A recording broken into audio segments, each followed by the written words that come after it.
Welcome to Pratap classes. दोस्तों, Pratap classes के YouTube channel पर आपका स्वागत है। तो आज हमारी चर्चा चल रही है राजस्थान जीके टेस्ट सीरीज की और आज पार्ट नंबर मैं 5 लेकर आया हूं।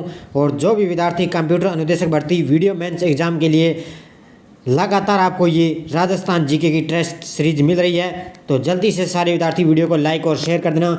और जो भी विद्यार्थी हमारे इस चैनल पर नहीं हैं तो चैनल को सब्सक्राइब कर लें और इसके पास लिए बेल आइकन का घंटा दबा लें, ताकि हम जैसे वीडियो अपलोड करें उसका नोटिफिकेशन आप तक पहुंच जाएगा। डेली शाम को 8 बजे मेरी लाइव क्लास ये टॉप 50 क्वेश्चनों की सीरीज के साथ सभी विद्यार्थियों का स्वागत है। स्टार्ट करते हैं आज का हमारा राजस्थान जीके टेस्ट सीरीज। पहला क्वेश्चन देखिए, अक्षांशीय स्थिति के अनुसार राजस्थान के कौन से जिले उष्णकटिबंधीय क्षेत्र में स्थित है? अब ये साथ साथ मुझे लाइव कमेंट बॉक्स में जवाब भी देना है कि अक्षांशीय स्थिति के अनुसार राजस्थान के कौन से जिले उष्णकटिबंधीय क्षेत्र में स्थित है। इसका राइट आंसर हो जाएगा बांसवाड़ा। कौन सा जिला स्थित है? उष्णकटिबंधीय क्षेत्र में बांसवाड़ा जिला स्थित है।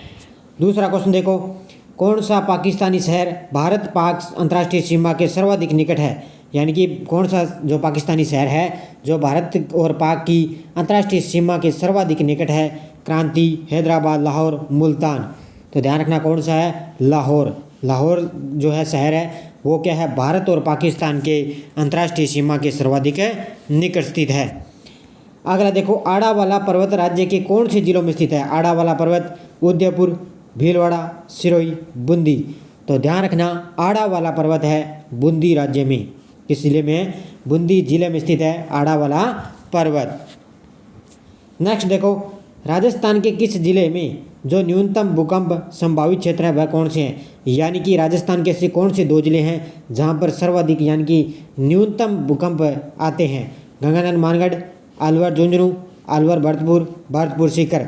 तो ध्यान रखना न्यूनतम भूकंप संभावित क्षेत्र कौन से हैं? गंगानगर और हनुमानगढ़ में। और जो गंगानगर और हनुमानगढ़ से बिलोंग करते हैं उनको तो पता ही है कि हमारे गंगानगर और हनुमानगढ़ 2 जिले कितने सेफ रहते हैं। तो यहाँ पर न्यूनतम भूकंप संभावित क्षेत्र हैं। कहाँ पर?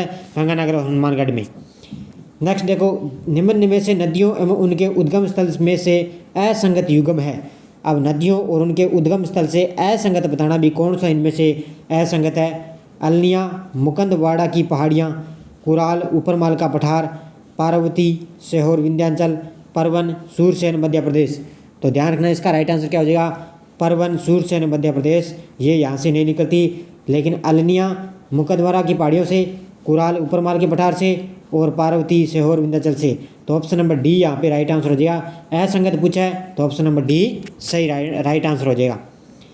झालावाड़ जिले में उजाड़ नदी पर निर्मित बांध कौन सा है? अब झालावाड़ जिले में क्या है? उजाड़ नदी है, वहाँ पर उस पर निर्मित बांध कौन सा है? पृथ्वीपुरा बांध, भीमसागर बांध, रामसागर बांध, प्रताप सागर बांध। तो ध्यान रखना कौन सा बांध है? भीमसागर बांध। ऑप्शन नंबर बी यहाँ पे राइट आंसर हो जाएगा। नेक्स्ट देखो, रामेश्वर घाट में किन किन नदियों का त्रिवेणी संगम है? रामेश्वर घाट में किन किन नदियों का त्रिवेणी संगम बनता है? मोरेल, बनास, कालीसिल, बनास चंबल, गंभीरी, डाई चंबल, बनास चंबल, सीप। तो ध्यान रखना रामेश्वर घाट जो स्वामीमाधोपुर में है वहाँ पर 3 नदियों का संगम है। कौन कौन सी है? बनास, चंबल है, सीप। तो ऑप्शन नंबर डी यहाँ पे राइट आंसर हो जाएगा। अच्छी तरह से पढ़ लेना क्वेश्चनों को। अगला देखो, वह नदी जिसका उल्लेख ऋग्वेद में मिलता है तथा जो पूर्वी पंजाब से राजस्थान में बहती है। और ऋग्वेद में आपको पता ही है कौन सी नदी का मिलता है? ध्यान रखना सरस्वती या घग्गर नदी का। सरस्वती कोई ये घग्गर नदी का प्राचीन नाम क्या है? सरस्वती नदी है और इसका उल्लेख ऋग्वेद में मिलता है। नेक्स्ट देखो, इजराइल की पहाड़ियों से निकलने वाली खारी नदी निम्नलिखित में से किस अपवाह तंत्र का भाग है? यानी कि इजराइल की पहाड़ियों से निकलने वाली जो खारी नदी है वो किस अपवाह तंत्र का भाग है? बंगाल की खाड़ी, अरब सागर, अनिश्चित अपवाह या आंतरिक अपवाह। तो ध्यान रखना किसका भाग है वो? ध्यान रखना बंगाल की खाड़ी का। ऑप्शन नंबर 1 यहाँ पे राइट आंसर हो जाएगा। नेक्स्ट देखो, किस अभिलेख को कर्नल टोड द्वारा इंग्लैंड ले जाते समय समुद्र में फेंक दिया गया? किस अभिलेख को कर्नल टोड द्वारा इंग्लैंड ले जाते समय समुद्र में फेंक दिया गया?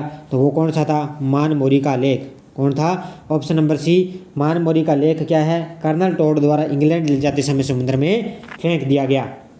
नेक्स्ट देखो, मीर भोज की प्रशस्ति के रचयिता हैं? मिहिर भोज की प्रशस्ति के रचयिता हैं भानु, सोम, अवि, बलादित्य। तो ध्यान रखना मीर भोज की प्रशस्ति के रचयिता कौन है? बलादित्य। ऑप्शन नंबर 1 है यहाँ पे राइट आंसर हो जाएगा, ये ऑप्शन नंबर डी यहाँ पे राइट आंसर हो जाएगा। अगला देखो, किस शिलालेख में गोहिल वंशी जैत्र सिंह, तेज सिंह व समर सिंह की उपलब्धियों का वर्णन करते हुए उन्हें अत्रिपा कर्मी बताया गया है? यानी कि किस शिलालेख में गोहिल वंशी जैत्र सिंह, तेज सिंह और समर सिंह को उनकी उपलब्धियों का वर्णन करते हुए उन्हें अत्रिपा कर्मी बताया गया है? तो किस अभिलेख में बताया गया है? इसका राइट आंसर हो जाएगा चीरवा का शिलालेख में। किस में बताया गया है? चीरवा का शिलालेख में इनको क्या है? अत्रिपा कर्मी बताया गया है। नेक्स्ट देखो, जालोर स्थित सुंडा पर्वत अभिलेख किस शासक के समय का है? जालोर में जो स्थित है सुंडा पर्वत अभिलेख है वो किस शासक के समय का है? तो ध्यान रखना वो है चाचिल देव चौहान के समय का। ऑप्शन नंबर बी यहाँ पे राइट आंसर हो जाएगा, चाचिल देव चौहान के समय का जालोर स्थित सुंडा पर्वत अभिलेख है, उनके शासक का समय है। नेक्स्ट देखो, राजस्थान में अशोक का अभिलेख कहाँ प्राप्त हुआ था? राजस्थान में अशोक का अभिलेख, तो ध्यान रखना कहाँ पर हुआ था? बेराट जयपुर में। तो सभी को पता ही होना चाहिए भी अशोक का अभिलेख बेराट जयपुर में मिला था। बीजक डूंगरी पर सर्वप्रथम अशोक के शिलालेख की किसने और कब खोज की? यानी कि बीजक डूंगरी पर सर्वप्रथम अशोक के जो शिलालेख हैं वो किसने और इसकी कब खोज की गई थी? ध्यान रखना ये की थी कैप्टन बर्ट ने 1837 में। किसने की थी? ऑप्शन नंबर डी यहाँ पे राइट आंसर हो जाएगा, कैप्टन बर्ट ने 1837 में बीजक डूंगरी पर सर्वप्रथम अशोक के शिलालेखों की खोज की थी। किस शिलालेख में चौहानों को वत्स गोत्र ब्राह्मण कहा गया है? किस शिलालेख में चौहानों को वत्स गोत्र ब्राह्मण कहा गया है? तो ये कहा गया है, किस में कहा गया है? बिजोलिया शिलालेख में। ऑप्शन नंबर 1 यहाँ पे राइट आंसर हो जाएगा, बिजोलिया शिलालेख में। नेक्स्ट देखो, बसंतगढ़ का शिलालेख किस वंश से संबंधित है? बसंतगढ़ का शिलालेख, और बसंतगढ़ का शिलालेख कहाँ पर है? सिरोही में। और सिरोही में किसका वंश था? तो ध्यान रखना चावंड का। किसका था? बसंतगढ़ का शिलालेख किससे वंश से संबंधित है? चावंड वंश से। पृथ्वीराज विजय की रचना किसने की? पृथ्वीराज विजय की रचना किसने की थी? तो सभी को पता ही होना चाहिए किसने की थी? जयानक ने। किसने की? पृथ्वीराज विजय की रचना जयानक के द्वारा की गई थी। नेक्स्ट क्वेश्चन देखो, बिजोलिया शिलालेख किस चौहान नरेश के काल का है? बिजोलिया शिलालेख किस चौहान नरेश का काल है? सोमेश्वर, पृथ्वीराज, अजयराज, हरिराज। तो ध्यान रखना है किसका है? सोमेश्वर का। ऑप्शन नंबर 1 यहाँ पे राइट आंसर हो जाएगा। नेक्स्ट क्वेश्चन देखो, बाबूजी की पढ़ व पावड़े को क्रमशः नायक व रेबारी जातियों के द्वारा किन वाद्यों के साथ बांधी जाती है? यानी कि बाबूजी की पढ़ व पावड़े को क्रमशः नायक व देबारी जाति के द्वारा किन वाद्यों के साथ बांधी जाती है? तो ध्यान रखना रावण हत्ता माठ के द्वारा बांधी जाती है। तो ऑप्शन नंबर बी यहाँ पे राइट आंसर हो जाएगा। कोल्लूमंड में बाबूजी का मेला कब बढ़ता है? कोल्लूमंड में बाबूजी का मेला कब बढ़ता है? ये बढ़ता है चैत्र अमावस्या को। कब बढ़ता है? ऑप्शन नंबर 1 यहाँ पे राइट आंसर हो जाएगा। नेक्स्ट देखो, किस लोक देवता के बारे में किंवदंती प्रचलित है कि उन्हें नाग देवता द्वारा सांपों के देवता होने का वरदान प्राप्त है? वैसे कौन से लोक देवता के बारे में यह प्रचलित है कि उन्हें नाग देवता द्वारा सांपों के देवता होने का वरदान प्राप्त है? इसका राइट आंसर हो जाएगा गोगा जी को। किसको है? Option number B Goga ji. Next देखो, वे लोक देवता कौन है जिनका भजन रम्मत प्रारंभ होने से पूर्व गाया जाता है? यानी कि वे लोक देवता कौन है जिनका भजन रम्मत प्रारंभ होने से पूर्व गाया जाता है? तो ध्यान रखना कौन है? रामदेव जी। ऑप्शन नंबर 1 यहाँ पे राइट आंसर हो जाएगा। अगले देखो, रामदेव जी के भक्तों द्वारा क्या गाए जाते हैं? क्वाली, पावड़े, ब्यावले या इनमें से कोई नहीं? रामदेव जी के भक्तों द्वारा क्या गाए जाते हैं? तो ध्यान रखना रामदेव जी के भक्तों द्वारा ब्यावले गाए जाते हैं। तो ऑप्शन नंबर सी यहाँ पे राइट आंसर हो जाएगा। अगला देखो, किस विशेष तिथि को गुर्जर समुदाय दूध को जमाने व बेचने का कार्य नहीं करते हैं? यानी कि किस विशेष तिथि को गुर्जर जो समुदाय है वो दूध को जमाने और बेचने का कार्य नहीं करते हैं? तो किस तिथि को नहीं करते? ध्यान रखना इसका राइट आंसर हो जाएगा भाद्रपद शुक्ल छठ को। कब नहीं करते? ऑप्शन नंबर बी भाद्रपद शुक्ल छठ को क्या है? वो गुर्जर समुदाय के लोग हैं जो दूध को जमाने और बेचने का कार्य नहीं करते। 1378 ईस्वी में मालवा के सूबेदार निजामुद्दीन की सेना को परास्त करने वाले वीर कौन थे? 1378 ईस्वी में मालवा के सूबेदार निजामुद्दीन की सेना को परास्त करने वाले कौन वीर थे? ध्यान रखना ये थे मलिनाथ जी। ऑप्शन नंबर 1 यहाँ पे राइट आंसर हो जाएगा। कौन थे? मलिनाथ जी। अगला देखो, बाबा झुंझार जी का थान किस वृक्ष के नीचे होता है? खेजड़ी, नीम, पीपल, बरगद। बाबा झुंझार जी का थान किस वृक्ष के नीचे होता है? तो ध्यान रखना खेजड़ी वृक्ष के नीचे। तो ऑप्शन नंबर 1 यहाँ पे राइट आंसर हो जाएगा। कामड़िया पंथ की स्थापना किसने की? रामदेव जी, कल्ला जी, पाबू जी, गोगा जी।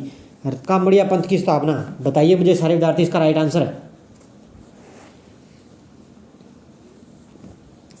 तो ध्यान रखना किसने की थी? रामदेव जी के द्वारा कामड़िया पंथ की स्थापना की गई थी।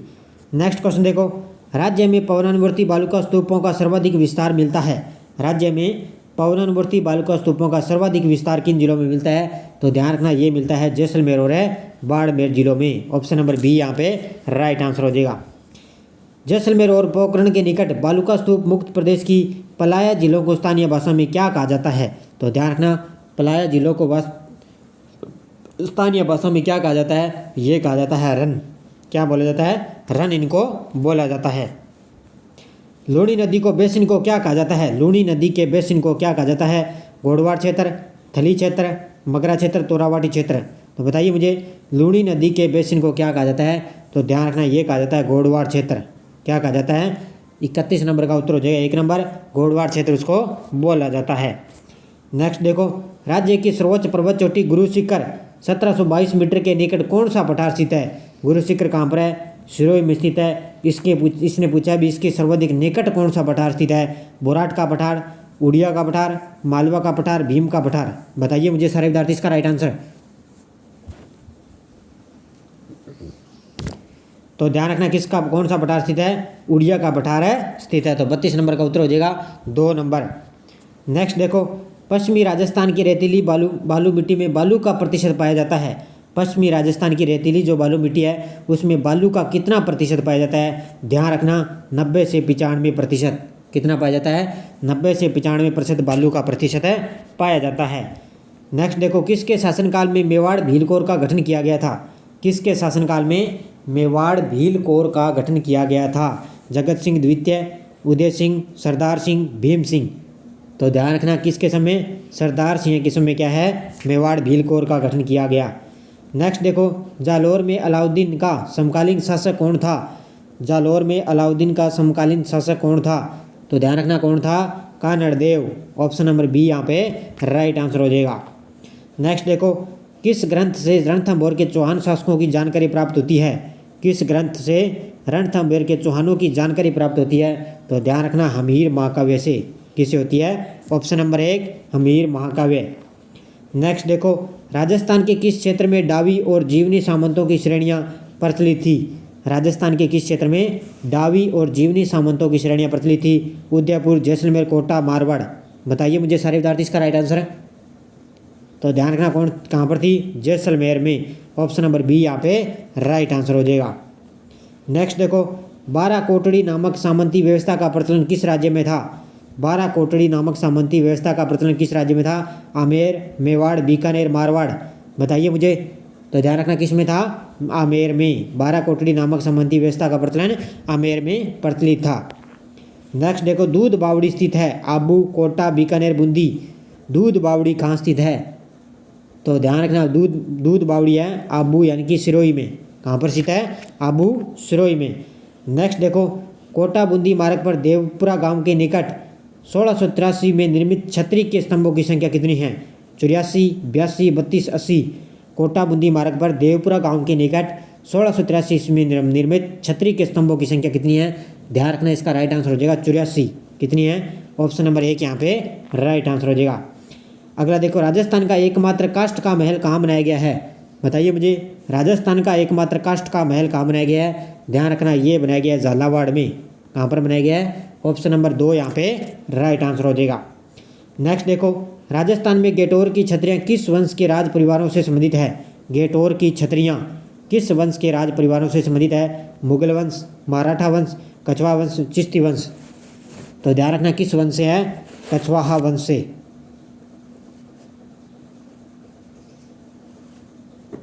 किससे? ये कछवा वंश से गेटोर की छतरियाँ संबंधित है।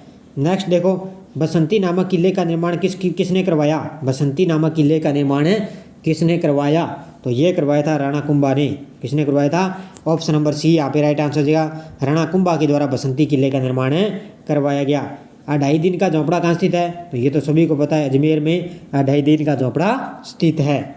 नेक्स्ट देखो, विजय स्तंभ पर किसकी मूर्ति बनी हुई है? विजय स्तंभ पर तो ध्यान रखना विजय स्तंभ पर किसकी मूर्ति बनी हुई है? विष्णु भगवान की। किसकी बनी हुई है? ऑप्शन नंबर बी विष्णु की। डूंगरपुर बांसवाड़ा क्षेत्र में कौन सी भाषा बोली जाती है? डूंगरपुर बांसवाड़ा में कौन सी भाषा बोली जाती है? ध्यान रखना वागड़ी। कौन सी बोली जाती है? ऑप्शन नंबर बी वागड़ी बोली जाती है। नेक्स्ट देखो, सोरठा छंद और मांड राग जिस बोली की शिल्पगत विशेषता वह है। सोरठा छंद और मांड राग जिस बोली की शिल्पगत विशेषता वह कौन सी है? मारवाड़ी, मालवीय, मेवाती, मेवाड़ी। तो ध्यान रखना कौन सी है? मारवाड़ी। ऑप्शन नंबर एक यहाँ पे राइट आंसर हो जाएगा। नेक्स्ट देखो, जयपुर में तीज की सवारी किस माह में निकाली जाती है?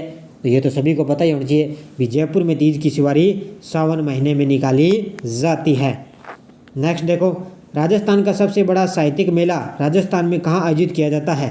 राजस्थान का सबसे बड़ा साहित्यिक मेला राजस्थान में कहाँ आयोजित किया जाता है? कोटा, नागौर, जोधपुर, जयपुर।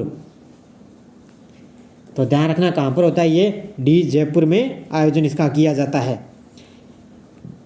कौन सा शहर दशहरा मेला प्रसिद्ध है? कौन से शहर का दशहरा मेला प्रसिद्ध है? ध्यान रखना कोटा का दशहरा मेला प्रसिद्ध है। आज का अंतिम क्वेश्चन देखो, सुगन चिड़ी को किस लोक माता का स्वरूप माना जाता है? सुगन चिड़ी को, तो ध्यान रखना आयड माता का क्या है? सुगन चिड़ी का लोक माता का स्वरूप है माना जाता है। किसको? आयड माता को। तो ये 50 क्वेश्चन थे, मैंने उपलब्ध करवा दिए। जाते जाते वीडियो को लाइक और शेयर कर देना। लगातार शाम 8 बजे आपको डेली मेरी टॉप 50 क्वेश्चनों की राजस्थान जीके की सीरीज अब कंटिन्यू मिलती रहेगी। अब कुछ विद्यार्थी कह रहे थे कि सर वर्ल्ड की ज्योग्राफी स्टार्ट करो, तो अभी कुछ एक दिनों की बात है, उसके बाद में आपको वर्ल्ड ज्योग्राफी की क्लास स्टार्ट कर दी जाएगी, क्योंकि एक साथ सारी क्लासेस स्टार्ट नहीं हो पाती। इसी वजह से आपको सुबह मेरी इंडिया करंट और शाम को राजस्थान जीके की ये क्लास मिलती रहेगी। तो धन्यवाद दोस्तों, जय हिंद, जय भारत।